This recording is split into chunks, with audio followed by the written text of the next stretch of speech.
اعوذ باللہ من الشیطان الرجیم بسم اللہ الرحمن الرحیم وَأَوْفُوا بِعَهْدِ اللَّهِ إِذَا عَاهَدتُّمْ وَلَا تَنْقُضُوا الْأَيْمَانَ بَعْدَ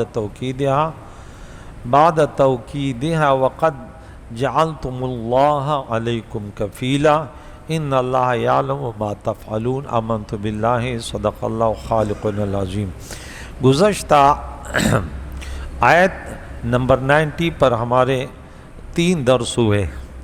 3 یا 4 درس ہوئے، اس میں بہت ساری باتیں تھیں۔ آج یہ درس ہے کہ وہ اوفو، اللہ کا حکم ہے پورا کرو۔ جب تم عہد کرو تو اللہ کے عہد کو پورا کرو۔ سورہ مائدہ کی پہلی آیت ہے یا ایھا الذین آمنوا اوفوا بالعقود، کہ اپنے وعدے جو ہیں وہ یہ ہے، یا ایھا الذین آمنوا اوفوا بالعقود۔ یہاں پہ کہ اوفوا بعہد اللہ اذا عاہدتم، جب تم وعدہ کرو تو اس کو پورا کرو، اچھی نیت کرو۔ یہاں پہ ایک آیت میرے ذہن میں آ گئی، سورہ بقرہ کی 177 نمبر آیت ہے، دوسرے پارے میں ہے 177۔ اس میں اللہ کریم نے اپنے نیک بندوں کے جو خصلتیں بیان کی کہ یہ جنتی لوگ ہیں اور یہ کامل مسلمان ہیں، تو اس میں بھی اللہ فرماتے کہ میرے بندے جو یہ جب عہد کر لیتے ہیں تو اس وقت یہ اس کو پورا کرنے کے بھی عہد کر لیتے۔ یہ ہیں والموفون بعہد اللہ اذا عاہدوا، یہ اللہ نے اپنے بندوں کی تعریف کی ہے اس آیت میں، کہ وہ ایسے لوگ ہیں وہ اپنا قول، اپنے عہد جو ہیں وہ پورا کرنے والے ہیں جب وہ عہد کرتے ہیں۔ اس آیت سے سارے جائز وعدے مراد ہیں، خواہ رب سے کیے جائیں یا پیارے نبی سے ہوں یا شیخ سے یا نکاح میں کہ بیوی کے متعلق جو وعدے تم سے لیے جاتے ہیں، تو یہ تمام اللہ نے یہاں جملہ خبریہ میں فرمایا کہ یہ ہیں میرے بندے، اور یہاں امر ہے کہ پورا کرو وعدہ۔ وَلَا تَنْقُضُوا الْأَيْمَانَ بَعْدَ تَوْكِيدِهَا، اور قسموں کو پکا کرنے کے بعد انہیں توڑو نہیں، وعدہ نہ توڑو، کہ ان کو پورا کرنا ضروری ہے کہ جب وہ نیکی کا کوئی کام ہو تو انہیں اس پر عہد کیا، قسم اٹھائی۔ وَقَدْ جَعَلْتُمُ اللَّهَ عَلَيْكُمْ كَفِيلًا، جبکہ تم اللہ کو اپنا ضامن قرار دے چکے ہو۔ إِنَّ اللَّهَ يَعْلَمُ مَا تَفْعَلُونَ، اللہ بے شک جانتا ہے جو تم کرتے ہو، اللہ تعالیٰ تمہیں ان کی جزا اور سزا دے گا۔ اس میں بڑی اچھی اچھی باتیں ہیں، کوشش کرتا ہوں کہ اس سے اب چند باتیں آپ کو سنا دوں کہ اس آیت کریمہ میں عہد کے کتنے اقسام ہیں۔ نمبر 1، اللہ کے عہد سے مراد بیعت رضوان ہے۔ ایک تفسیر یہ ہے کہ جو 6 ہجری میں حضور علیہ السلام نے درخت کے نیچے حضرت عثمان کے انتقام لینے پر کیا تھا، جب 1400 مسلمان نے پیارے قائد و جہان کے ہاتھ پر حضرت عثمان رضی اللہ عنہ کے قصاص لینے کے لیے بیعت کی تھی۔ اور اس کے علاوہ اللہ کریم نے سورہ فتح میں آیت نمبر 10 میں یہ فرمایا، ان الذین یبایعونک انما یبایعون اللہ، بے شک جو لوگ آپ سے بیعت کرتے ہیں وہ اللہ ہی سے بیعت کرتے ہیں۔ ید اللہ فوق ایدیہم، اللہ تعالیٰ کا ید بلا کیف ان کے ہاتھوں پر ہے۔ فمن نکث فانما ینکث علی نفسہ، تو پس جس نے بیعت توڑی تو اس کا وبال اسی پر ہے۔ گناہ تو اللہ تعالیٰ کو تو کوئی اس کا تو کچھ نہیں بگاڑ سکتے نا، یعنی جب تم بیعت کرنے کے بعد اللہ کی قسم کھا کر اس بیعت کو پکا کرو، یا عہد کر کے اللہ کی قسم کھا کر اس عہد کو پکا کرو، تو پھر اس بیعت عہد کو نہ توڑو۔ نمبر 2، اس سے مراد ہر وہ وعدہ ہے، عہد ہے جو انسان اپنے اختیار سے کسی کے ساتھ کرتا ہے۔ عبداللہ ابن عباس رضی اللہ تعالیٰ عنہ بیان فرماتے ہیں وعدہ بھی عہد کی قسم میں سے ہے۔ میمون بن مہران نے کہا کہ تم جس شخص سے بھی عہد کرو اس عہد کو پورا کرو، خواہ مسلمان سے عہد کرو یا کافر سے، کیونکہ اس عہد پر تم نے اللہ تعالیٰ کا نام لیا ہے اور اس کو ضامن بنا ہے۔ نمبر 3، اس عہد سے مراد اللہ تعالیٰ کی قسم ہے، اور جب کوئی شخص کسی کام کو کرنے کے لیے قسم کھائے تو اس پر قسم کو پورا کرنا واجب ہے، سوائے اس صورت کے کہ جب اس نے گناہ کا کام کرنے کی قسم کھائے تو اس پر واجب ہے کہ اس قسم کے خلاف کرے، یعنی گناہ نہ کرے، اور اس قسم کے قسم کا جو ہے وہ کفارہ دے کہ میں نے قسم کھائی ہوئی کہ میں ان سے نیکی نہیں کروں گا۔ بھائی یہ تو کون سا مسلمان ہے؟ میں اسپتال میں تھا، بہت پہلے کی بات ہے، 2005 یا 2007 کی ہے۔ میرا بیٹا بیمار تھا تو اس کو تکلیف تھی، تو میں اس کو ڈاکٹر کے پاس لے گیا۔ ڈاکٹر بیٹھا ہوا تو کہتا ہے میں نے قسم کھائی ہوئی ہے میں کسی مریض، حالانکہ ڈاکٹر ہے، ڈیوٹی ہے تیری، لیکن وہ کہتے ہیں میں نے قسم کھائی ہوئی ہے۔ بعض لوگ انتہائی حد درجے کے گرے ہوئے ہوتے ہیں، اللہ انہیں ہدایت دے۔ تو یہاں رب کریم فرماتا ہے کہ ایسی قسمیں نہیں کھاؤ، ایسی قسمیں نہیں کھاؤ کہ جس میں تم، یہ دیکھیں یہاں پہ ہے کہ تم وَلَا تَجْعَلُوا اللَّهَ عُرْضَةً لِأَيْمَانِكُمْ أَن تَبَرُّوا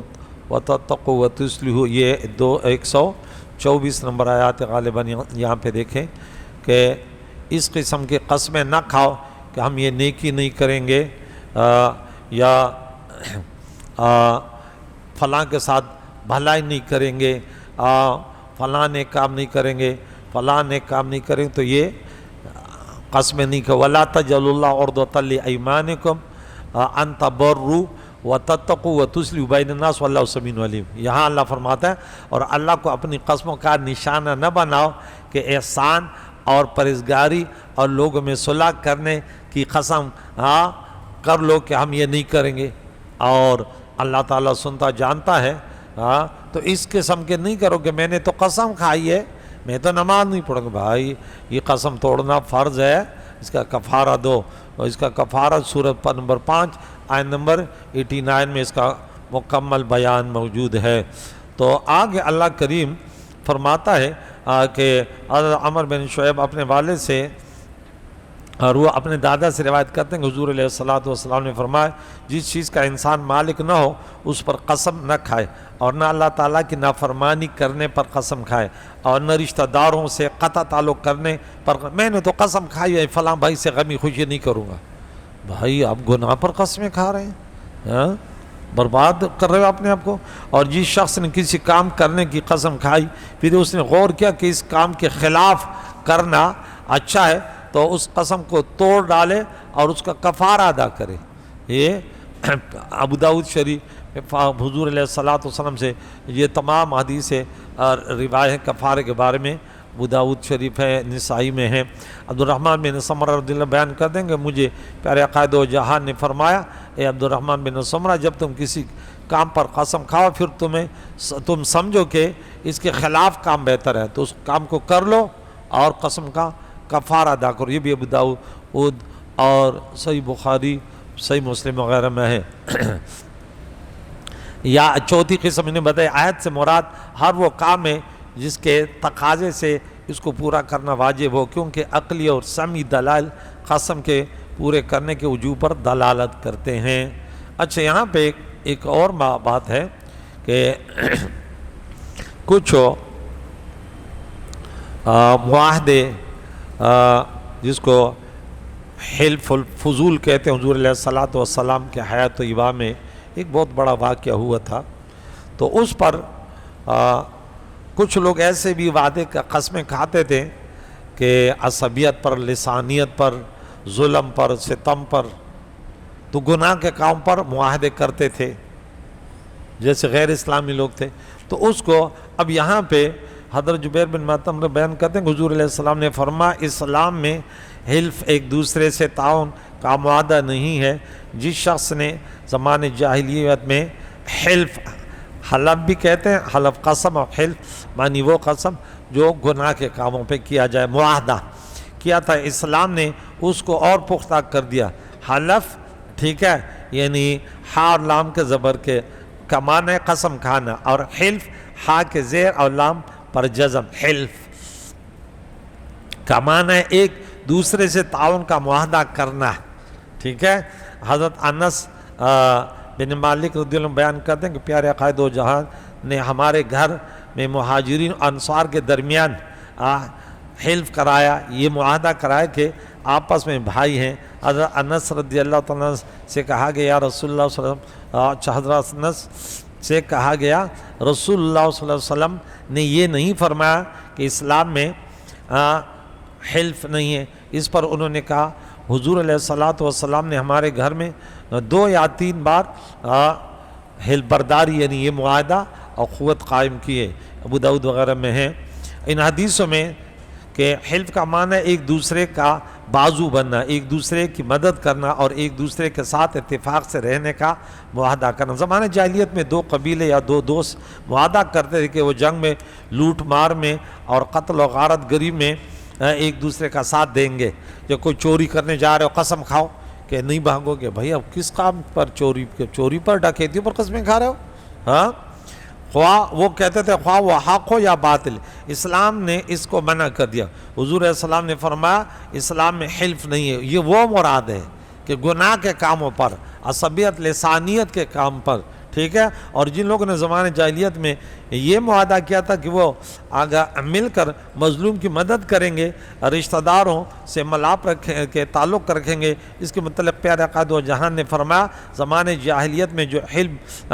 بھی اٹھایا گیا، جو معاہدہ بھی کیا گیا، اسلام نے اس کو اور پختہ کر دیا۔ جس حلف کو اسلام نے جائز قرار دیا اور باقی رکھا، یہ وہ حلف ہے جس میں نیک کام اور حق کے راستے میں مدد کرنے پر معاہدہ، اور یہی حلف ہے جس کا اسلام تقاضا کرتا ہے۔ اور جو حلف اسلام میں ممنوع ہے وہ حلف ہے، وہ کون سا؟ وہ حلف ہے جو اسلام کے احکام کے خلاف ہو۔ لہذا حلف کی ممانعت اور حلف کے جواز کی 2 حدیثوں کے محمل الگ الگ ہو گئے اور حدیثوں میں تعارض نہ رہا، اور یہ حدیثیں مجتمع ہو گئی ہیں۔ یعنی نیکی کے کاموں پر آپ معاہدے کرو، ایک دوسرے کی مدد کرو، جیسے سورہ مائدہ میں تعاونوا علی البر والتقوی ولا تعاونوا علی الاثم والعدوان۔ اچھا، علامہ یحییٰ بن شرف نبی، وہ 676 میں سن وفات ہے، وہ کہتے ہیں کہ زمانے جاہلیت میں جو حلف اٹھا کر معاہدہ کیا جاتا تھا، اس میں حلف بھی ہوتا تھا کہ وہ ایک دوسرے کے وارث ہوں گے، یہ قسم بھی ہوتا تھا کہ بس تو میرا وارث، میں تیرا وارث۔ تو یہ قرآن نے منسوخ کر دیا، یہ نہیں ہے۔ اور سورہ انفال میں 75 نمبر آیت میں وَأُولُو الْأَرْحَامِ بَعْضُهُمْ أَوْلَىٰ بِبَعْضٍ فِي کتاب اللہ ہے، اور بعض رشتہ دار دوسرے بعض رشتہ داروں سے باعتبار وراثت کے اللہ تعالیٰ کتاب میں زیادہ مستحق ہیں۔ تو علامہ نہیں فرماتے ہیں جو معاہدہ وراثت سے متعلق ہو تو اس کی مخالفت کرنا جمہور علماء کے نزدیک مستحب ہے، اور راہ اسلام میں مواخات جو بھائی بننا اور اللہ تعالیٰ کی اطاعت کرنا اور دین میں ایک دوسرے کی نصرت کرنا اور نیکی کرنا، تقوی اور حق کو یہی معنی قائم کرنے پر ایک دوسرے کے ساتھ حلف برداری کرنا، معاہدہ کرنا، تو یہ ہنوز باقی اور منسوخ نہیں ہے۔ اور ان حدیث کا یہی معنی ہے جس میں آپ کا ارشاد ہے زمانے جاہلیت میں جو بھی حلف تھا اس کو اسلام نے اور مضبوط کر دیا، اور آپ نے جو فرمایا اسلام میں حلف نہیں ہے، اس سے مراد ایک دوسرے کا وارث بننے اور خلاف شرع کاموں میں معاونت کرنے کا اسلام میں کوئی حلف نہیں ہے۔ صحیح مسلم آپ دیکھیں اس کی شرح پر تو دونوں چیزیں وہاں موجود ہیں، نہیں ہے تو علماء نے کتنے اچھے انداز سے کہ یہ ہے اور یہ نہیں ہے۔ مواخات کا معنی کیا؟ یہ بھی علامہ نووی نے اپنے شرح میں کہ مواخات کا بھی یہی ذکر کیا، لفظ اخوت سے بنا ہے، اس کا معنی یہ ہے کہ 2 آدمی ایک دوسرے کی مدد کرنے میں، ایک دوسرے کے غم خواری کرنے اور ایک دوسرے کا وارث بننے کا معاہدہ کریں، حتیٰ کہ وہ دونوں نسبی بھائیوں کے طرح ہو جائیں، اس معاہدے کو مواخات کہتے ہیں، اور کبھی اس کو حلف بھی کہتے ہیں، جیسا کہ حضرت انس رضی اللہ تعالیٰ نے بیان کیا کہ حضور علیہ السلام نے ان کے گھر میں قریش کے درمیان حلف برداری کرائی۔ یہ چیز زمانے جاہلیت میں معروف تھی اور اس پر عمل بھی کیا جاتا تھا، اور وہ اس کو حلف ہی کہتے تھے۔ جب اسلام آیا تو پھر بھی اس پر عمل کیا گیا اور ایک دوسرے کا وارث بھی بنایا گیا ابتداء اسلام میں، جیسا کہ کتب سیرت میں ہے کہ ہجرت سے پہلے پیارے آقا دو جہان نے اپنے اصحاب کو ایک دوسرے کا بھائی بنایا۔ علامہ ابن عبد البر نے کہا کہ صحیح یہ ہے کہ حضور علیہ الصلوۃ جب مدینہ طیبہ آئے تو مسجد نبوی بنانے کے بعد آپ نے مہاجرین اور انصار کو ایک دوسرے کا بھائی بنایا کہ وہ نیکی کے راستے میں ایک دوسرے کا تعاون کریں گے اور اقامت حق میں ایک دوسرے کا ساتھ دیں گے۔ صحابہ اسے مواخات کی وجہ سے بغیر نسب اور رحم کے قرابت کے ایک دوسرے کے وارث بھی ہوتے تھے، حتیٰ کہ یہ آیت نازل ہوئی کہ پھر وراثت ختم ہو گئی، وَأُولُو الْأَرْحَامِ بَعْضُهُمْ أَوْلَىٰ بِبَعْضٍ۔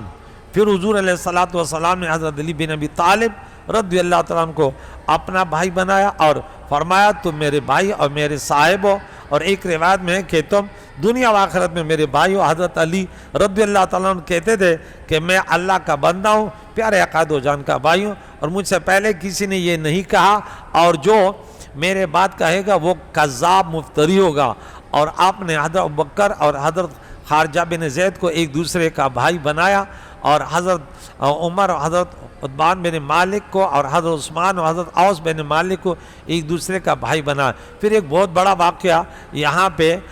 حلف الفضول، مظلوم کا بدلہ لینے کا باہمی معاہدہ، یہ حضور علیہ السلام غالباً اس وقت حضور علیہ السلام کی عمر مبارک 20 سال تھی کہ یہ بہت بڑا معاہدہ ہوا۔ ایک شخص یمن سے آ رہا تھا، پھر کسی وڈیرے نے اس سے کچھ سامان لیا، پھر وہ پیسے نہیں دیے تو وہ پھر آیا اور وہ پہاڑی پہ کھڑے ہو کر قریش کو بلایا کہ میرے ساتھ ایسے ظلم ہوا، میری مدد کرو۔ تو یہ پورا واقعہ بہت اچھی طریقے سے قریش پھر جمع ہوئے، پھر انہوں نے یہ معاہدہ کیا کہ ہم اس کو حلف الفضول کہتے ہیں، حلف الفضول،